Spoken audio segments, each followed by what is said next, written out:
him. And it's, you know, it's not that he was throwing fits and kicking over C-stands and, you know, throwing boxes around or anything. What if I told you that America's nicest director... When I was 8 or 9 years old, I dreamed of being a director. And so I'm living that dream, and it's wonderful. The man who never raises his voice, never storms off sets, and treats every production like a carefully orchestrated family reunion. She sees Chai, and maybe she just gets all, you know, and it's just so kind of emotional. Has been carrying a secret list in his head for over 50 years. A list of names that make him choose his words very, very carefully. A list of actors who pushed him so far that even his legendary patience couldn't save them from his quiet, devastating judgment. This isn't about temper tantrums or Hollywood feuds. This is something much more chilling. This is about what happens when someone who never gets angry finally reaches their breaking point. And when that someone is Ron Howard, the man who turned Mayberry into movie magic and space adventures into box office gold, their silence becomes more powerful than any scream. You think you know Ron Howard, the freckled kid from the Andy Griffith Show who grew up to direct some of Hollywood's biggest hits, the steady hand who can turn chaos into Oscar winners, the collaborative genius who makes everyone around him better. But what you don't know is that behind that warm, grandfatherly smile lies the memory of every single betrayal, every moment of unprofessionalism, every time someone mistook his kindness for weakness. And tonight, those names are finally coming to light. Picture this. You're one of the most successful directors in Hollywood history, but you built that success on a foundation of trust, respect, and collaboration.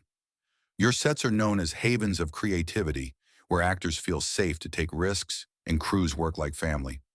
You've never fired anyone in anger, never screamed at a co-star, never let ego poison the creative process. You're the anti-Hollywood director, and that reputation is your most valuable asset. Then someone walks onto your set and destroys that carefully built harmony, not through talent or artistic vision, but through selfishness, chaos, or complete disrespect for everything you've spent decades perfecting. How do you handle that when you're the nicest guy in Hollywood? How do you maintain your reputation while protecting your work? For Ron Howard, the answer was simple. You remember everything, and you make sure it never happens again. The first name on his secret list might surprise you because she seems so perfect on paper. Shelley Long in 1982 was fresh off television success, smart, talented, and ready to make her mark in movies. Night Shift was Howard's big break as a studio director, and he needed everything to run smoothly. He was barely in his 20s, directing comedy legends like Henry Winkler and Michael Keaton, and he thought he had assembled the perfect cast. But the moment Long arrived on set, Howard's collaborative vision began crumbling. This wasn't about artistic differences or creative disagreements. This was about control. Long questioned every blocking decision, challenged every rewrite, and turned every single scene into a negotiation. While Michael Keaton's improvisational energy was electrifying the set, Long was demanding structure and precision for every take, every line, every gesture. Howard later admitted that some actors come to set with their minds made up, leaving no room for the kind of magical discovery that makes great films. But what he couldn't say directly was how exhausting it became to manage someone who treated collaboration like a threat to their authority. Crew members watched Howard's quiet frustration build as he calculated how to work around Long rather than with her. The breaking point came during a crucial scene where Long held up production for hours, demanding script changes that would completely alter the tone they'd been building.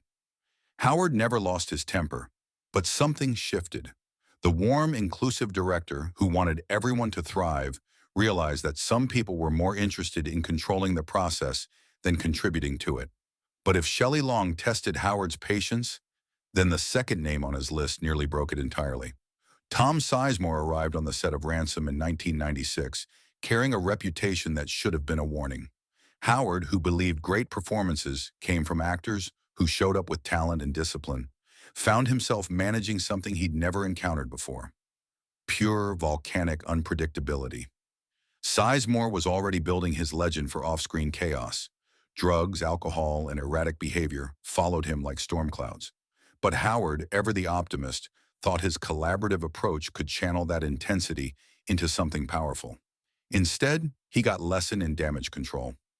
Industry sources describe Sizemore arriving late and disoriented, requiring multiple retakes not because he couldn't remember his lines, but because his energy was completely disconnected from everyone else's. Howard's family-like productions suddenly had a dangerous wildcard who could derail an entire day's work with a single unpredictable outburst.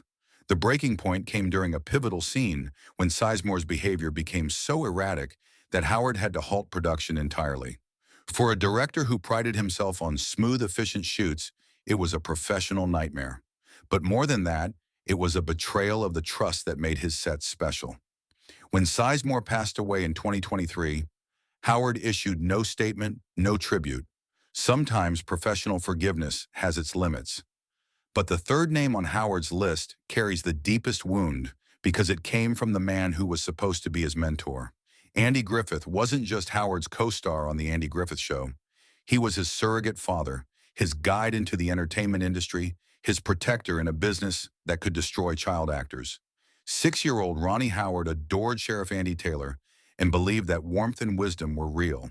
But as Howard matured, so did his awareness of who Andy Griffith actually was when the camera stopped rolling. The show's warm surface masked a much cooler reality behind the scenes. Griffith was controlling, easily irritated, and surprisingly sharp with cast and crew as the pressures of leading the show mounted. Frances Bavière, who played Aunt Bee, openly disliked him. Don Knotts adored him but feared his unpredictable temper. The breaking point came during the show's final seasons when Howard, now a teenager, began asking questions about his character and the show's direction. Griffith reportedly didn't appreciate challenges to his authority, even from his fictional son. Howard learned early how to navigate dominant personalities, especially when someone could turn on charm for a take, then shut it down completely between scenes. After The Andy Griffith Show ended, Howard and Griffith rarely spoke. No collaborations, no events together, just the most professional of relationships. When Griffith passed away in 2012, Howard's tribute was carefully worded and notably brief. The experience taught Howard that the warmth audiences saw on screen should actually exist behind the cameras as well.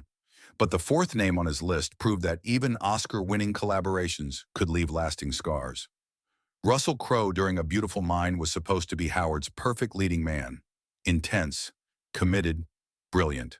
The film would indeed win Best Picture, but the process was a storm Howard never forgot. This wasn't about ego or temperament. It was about two completely different philosophies of filmmaking colliding like tectonic plates. Crowe arrived on set every day like he was preparing for war, not against his co-stars, but against the filmmaking process itself. Every detail became a negotiation, every scene a battle of wills. He challenged rewrites, questioned camera placement, and turned every directorial note into a philosophical debate about artistic integrity. Howard found himself constantly managing Crowe's intensity just to maintain the film's rhythm. But what really stung was Crowe's later criticism of Howard's collaborative style, suggesting it was too clean and comfortable for real art. Despite the film's massive success and Oscar wins, Howard never worked with Crowe again. Some partnerships, he decided, were meant to be once-in-a-lifetime experiences. The fifth name carries the unique pain of professional jealousy within a friendship. Henry Winkler's transformation from supporting character to breakout star on Happy Days created an awkward dynamic that Howard never fully resolved. When the show debuted in 1974, Howard was the obvious centerpiece, but audiences quickly fell in love with Winkler's Fonzie, and suddenly the show was being rewritten around the leather-jacketed rebel. Howard watched his starring role shrink as scripts were rewritten to highlight Winkler's character. Promotional materials featured Fonzie prominently, and network executives clearly saw who was driving ratings. The wholesome hero was being overshadowed by the rebel, and the irony was bitter. In rare, candid moments, Howard has admitted there were times he questioned his place on the show, times he resented not Henry personally, but how the narrative shifted around him. The experience taught him valuable lessons about the unpredictable nature of audience connection and how quickly show business dynamics can shift. But the sixth name on Howard's list represents something even more challenging than ego or jealousy. Mel Gibson during Ransom brought an intensity that spilled over into every aspect of production. At the peak of his powers after winning Oscars for Braveheart, Gibson was Hollywood royalty with enormous creative control. But Howard discovered that Gibson's magnetic screen presence could be overwhelming behind the cameras. Gibson demanded extensive script changes, questioned directorial choices, and essentially tried to co-direct the film from his starring role. What should have been Howard's usual collaborative process became a constant negotiation over every creative decision. The tension peaked during a crucial scene where Gibson stopped filming multiple times to suggest alternative approaches. Howard found his patient leadership style constantly challenged by Gibson's overwhelming presence. Some actors, he later reflected, bring so much passion to their roles that it spills over into every aspect of production. That can be energizing, but it can also be exhausting. But the final name on Howard's secret list represents the ultimate professional nightmare. Marlon Brando in 1995 offered Howard what seemed like the opportunity of a lifetime. Directing one of cinema's greatest legends should have been a career-defining moment. Instead, it became an exercise in managing one of Hollywood's most notoriously difficult personalities during the twilight of his career. Brando arrived completely unprepared, refusing to memorize lines and demanding that dialogue be written on cue cards positioned around the set. But the real problem wasn't his unconventional methods. It was his complete disrespect for everyone else's time and professionalism. He would disappear for hours without explanation, show up late for crucial scenes, and demand massive script changes on the spot. Howard, accustomed to disciplined productions, found himself essentially held hostage by an actor who treated the entire filmmaking process as beneath his attention. The breaking point came during a simple dialogue scene. Brando stopped filming repeatedly, demanded rewrites, then disappeared for 3 hours. When he returned, he announced he'd reconceptualized the entire character and wanted to start from scratch. The project was eventually abandoned after weeks of chaotic production. Years later, when asked about working with legendary actors, Howard's response was telling. Some legends earned their reputation through their work. Others earned it through their behavior. It's important to know the difference. So there it is. 7 names that taught America's nicest director that kindness has limits, that patience can be weaponized against you, and that sometimes the most professional thing you can do is remember exactly who can't be trusted with your vision. Ron Howard's hatred, if we can call it that, was never personal. It was professional, a commitment to creating environments where everyone could do their best work. His secret list wasn't about revenge, it was about protection of his craft, his crews, and the magic that happens when collaboration actually works. Behind his reputation as Hollywood's gentlest director lies a more complex truth. Even the nicest guys have breaking points, and when they reach them, their silence becomes more powerful than any tantrum. Because when Ron Howard stops working with you, when your name gets quietly added to his list, the entire industry notices.